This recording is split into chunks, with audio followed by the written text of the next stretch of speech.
Assalamualaikum warahmatullahi wabarakatuh. Selamat sore Dewan Juri yang terhormat beserta hadirin sekalian. Saya Zafira Elifasila Alfiani selaku tim pembicara 1 kontra dengan mosi. Dewan ini melarang sekolah untuk mengeluarkan siswa yang melakukan pelanggaran berat seperti perundungan, memakai narkoba, dan lain sebagainya. Secara tegas, saya sangat menolak mosi ini. Berdasarkan argumen tim pro adalah tingkat pengangguran yang sangat tinggi apabila sekolah akan mengeluarkan siswanya. Dewan Juri yang terhormat, bayangkan apabila siswa-siswi yang bermasalah tidak dikeluarkan.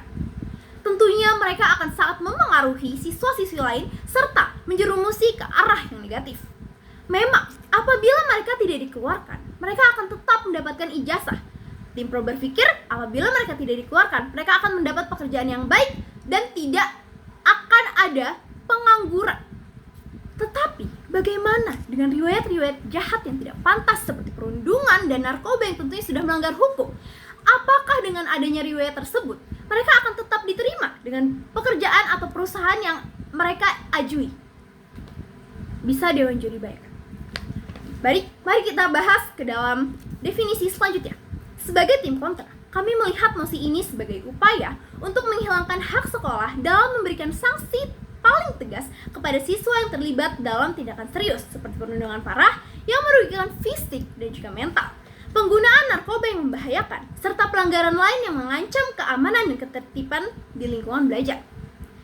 Kami memahami bahwa melarang berarti benar-benar mencabut kewenangan sekolah untuk mengeluarkan siswa, terlepas dari seberapa parah pelanggaran yang dilakukan atau sudah berapa banyak upaya perbaikan yang diberikan. Baik Dewan Juri yang terhormat, kami memiliki dua argumentasi besar. Yang pertama adalah melindungi keselamatan dan kebaikan mayoritas siswa. Alasan utama kami adalah pentingnya melindungi keselamatan dan kenyamanan siswa sebagai dasar siswa yang taat aturan. Mereka berhak mendapatkan lingkungan belajar yang aman dan mendukung. Pelanggaran berat seperti perundungan, dan penggunaan narkoba tidak hanya membahayakan pelaku, tetapi juga langsung mengancam korban dan seluruh anggota sekolah. Jadi, kami berharap dengan adanya pengeluaran dari sanksi-sanksi yang tegas, pelaku tidak akan mendapat suatu trauma yang mendalam karena sudah adanya diberikan sanksi yang tegas, yaitu dikeluarkan.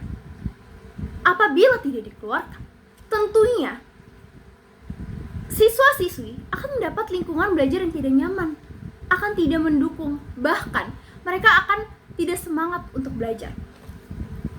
Ketika seseorang siswa terus-menerus melakukan perundungan parah, kehadirannya di sekolah akan membuat korban merasa takut dan tertekan.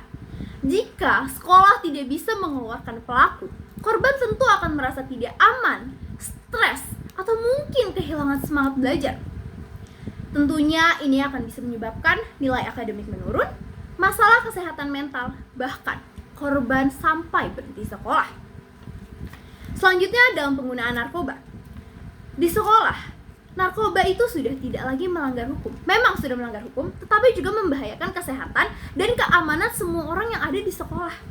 Kehadiran siswa yang terlibat narkoba bisa memicu penyebaran penggunaan narkoba di antara siswa-siswa lain yang tentunya akan menciptakan lingkungan yang tidak sehat dan tidak aman. Bayangkan, hanya satu saja yang siswa yang menggunakan narkoba, lalu siswa tersebut mengajak teman-temannya yang lain, dan siswa tersebut tidak mendapat sanksi, tidak dikeluarkan. Lalu bagaimana nasib-nasib siswa-siswi yang tidak pernah melakukan kegiatan buruk, tidak pernah melakukan kegiatan negatif, dan dihasut oleh seseorang yang menggunakan narkoba tersebut? Dewan Juri yang terhormat, kemampuan sekolah untuk mengeluarkan siswa pelanggaran berat adalah cara yang terpenting untuk menghilangkan ancaman ini dan mengembalikan rasa aman terhadap korban dan seluruh warga sekolah. Baik, mari kita lanjut pada argumen yang kedua adalah menjaga visi, misi, kedisiplinan, dan kepercayaan sekolah. Alasan utama kami yang kedua adalah bahwa larangan mengeluarkan siswa akan sangat melemahkan wewenang dan kepercayaan sekolah dalam menegakkan kedisiplinan. Pengeluaran adalah sanksi paling tinggi yang dimiliki sekolah untuk menangani pelanggaran paling serius. Tanpa ini, pesan yang akan diterima siswa adalah tindakan mereka tidak akan memiliki konsekuensi serius. tidak peduli seberapa buruk tindakan tersebut. Apabila seorang siswi tidak diberikan suatu sanksi, atau mereka hanya disuruh untuk meminta maaf, lalu mereka tentunya akan mengulang-ulang perbuatan tersebut karena mereka tidak akan merasakan rasa kapok. Ancaman pengeluaran bertindak sebagai penghalang yang kuat. Mengetahui adanya konsekuensi serius untuk pelanggaran berat akan bisa membuat siswa berpikir 2 kali sebelum melakukannya. Jika ancaman ini dicabut, kami khawatir jumlah pelanggaran berat akan meningkat karena merasa tidak dihukum, seperti yang sudah saya bilang tadi. Maka, keadilan bagi siswa yang patuh dan mengikuti aturan, melihat perilaku pelanggaran yang berat tidak menerima hukuman yang setimpal, tentunya bisa saja menumbuhkan rasa tidak adil. Tentunya ini akan bisa mengurangi kepercayaan mereka terhadap sistem dan motivasi mereka untuk mematuhi aturan. Dan yang pasti, mereka tidak akan percaya oleh orang-orang di sekitarnya, bahkan orang terdekat, apalagi sekolahnya. Padahal, sekolah adalah lembaga yang bertanggung jawab untuk mendidik tidak hanya secara akademik, tetapi juga moral sosial, kemampuan menegakkan kedisiplinan secara efektif, termasuk pengeluaran kasus ekstrim, sangat penting untuk menjaga ketertiban dan memastikan lingkungan belajar yang harmonis dan produktif. Baik Dewan Juri yang terhormat, demikian adalah argumen pembuka kami. Kami percaya bahwa mengeluarkan siswa yang melakukan pelanggaran berat adalah langkah terbaik untuk menciptakan kenyamanan dan keadilan. Kami percaya akan memenangkan perdebatan pada kali ini. Terima kasih. Wassalamualaikum warahmatullahi wabarakatuh.